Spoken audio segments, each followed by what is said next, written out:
Bismillahirrahmanirrahim. Assalamualaikum warahmatullahi wabarakatuh. Perkenalkan, nama saya Nur Subianto Sidik. Saya adalah mahasiswa di Institut Paradigma Indonesia, jurusan Ekonomi Syariah semester 2. Baiklah, dalam video singkat ini saya akan menjelaskan jual beli salam dan jual beli istisna. Ini adalah tugas yang diberikan oleh dosen saya, yaitu Bapak Hartas Hasbi SE MAK dalam mata kuliah Fikih Muamalah. Baiklah, langsung saja. Yang pertama adalah jual beli salam.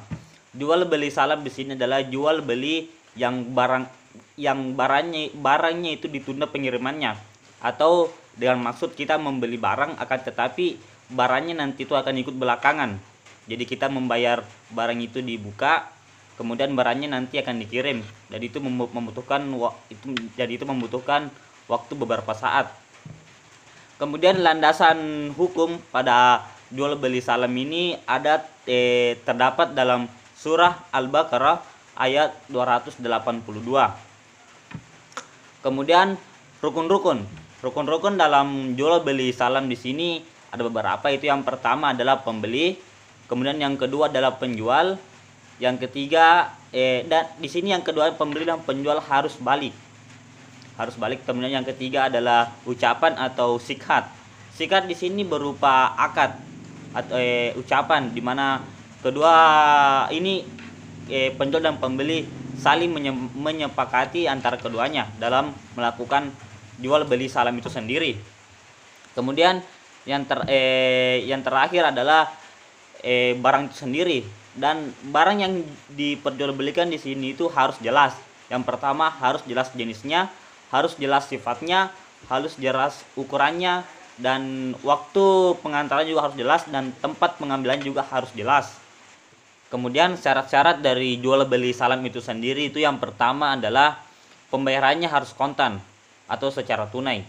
Kemudian komoditi yang diperjualbelikan di sini spesifikasinya harus jelas, baik itu ukurannya, jenisnya, dan sifatnya.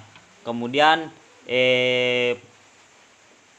waktu penyerahan komoditinya juga harus ditentukan. Kemudian penyerahan uang harus di dalam satu majelis. Oke, baiklah. Yang kedua adalah jual beli istisna. Nah, jual beli istisna di sini hampir sama dengan jual beli salam. Keduanya mengarah kepada pesanan. Namun dalam jual beli istisna di sini adalah pembuatan suatu barang yang melalui pesanan sesuai dengan kriteria si pemesan. Kemudian landasan hukum pada jual beli istisna di sini ada pada surah Al-Baqarah ayat 275. Kemudian syarat dan rukun istisna di sini hampir sama dengan syarat dan rukun salam. Akan tetapi pada jual beli istisna di sini pembayarannya tidak secara kontan dan waktunya tidak ditentukan. Waktunya tidak ditentukan. Pembayaran bisa dilakukan baik itu secara dicicil, bisa juga dibayar di muka, dan bisa juga dibayar setelah pesanan kita selesai. Kemudian ada juga syarat-syarat tambahan dalam jual beli istisna di sini. Itu yang pertama adalah barangnya. Nah, barangnya di sini jenis semuanya harus jelas, baik itu jenisnya, tipenya, kualitasnya, dan kuantitasnya. Kemudian di sini harganya harus disepakati oleh keduanya, itu bagi pemesan dan si produsen. Kemudian dalam pembayarannya juga seperti saya sebutkan tadi, itu tidak harus dibayar kontan, sesuai kesepakatan antara si pemesan dan si produsen. Mau itu dibayar cicilan, mau itu dibayar di muka, ataupun bisa juga dibayar apabila barang yang dipesan telah jadi. Oke? Dan adapun perbedaan antara kedua jual beli itu kedua jual beli antara jual beli salam dan jual beli istisna itu yang pertama adalah masalah tanggungan. Dalam jual beli salam yang ditanggung itu adalah kualitas dan kuantitasnya. Sedangkan pada jual beli istisna itu cuma barangnya yang ditanggung. Kemudian dalam jangka waktu pembayaran. Nah, pada jual beli salam itu memiliki jangka waktu untuk pembayarannya, baik itu sebulan, seminggu, ataupun lebih. Akan tetapi pada jual beli istisna di sini tidak memiliki jangka waktu dalam pembayaran.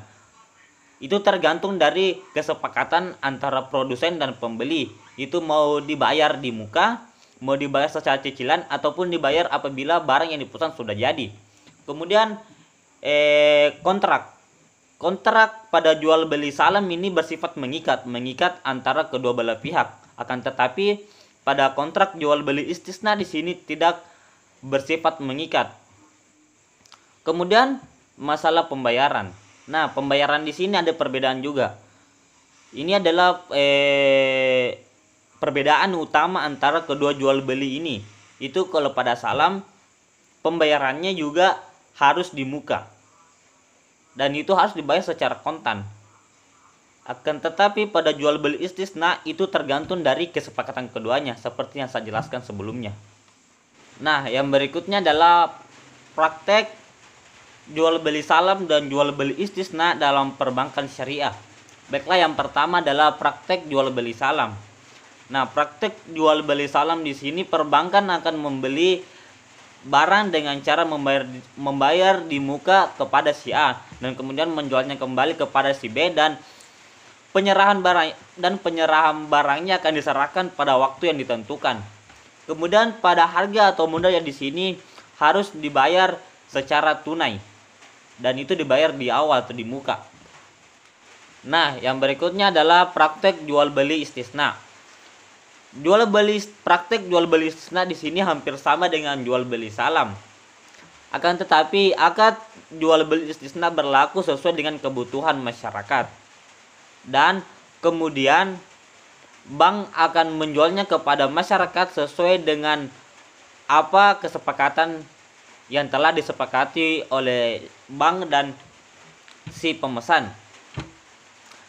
Baiklah, mungkin itu saja penjelasan singkat saya tentang jual beli salam dan jual beli istisna. Lebih dan kurangnya mohon dimaafkan. Wassalamualaikum warahmatullahi wabarakatuh.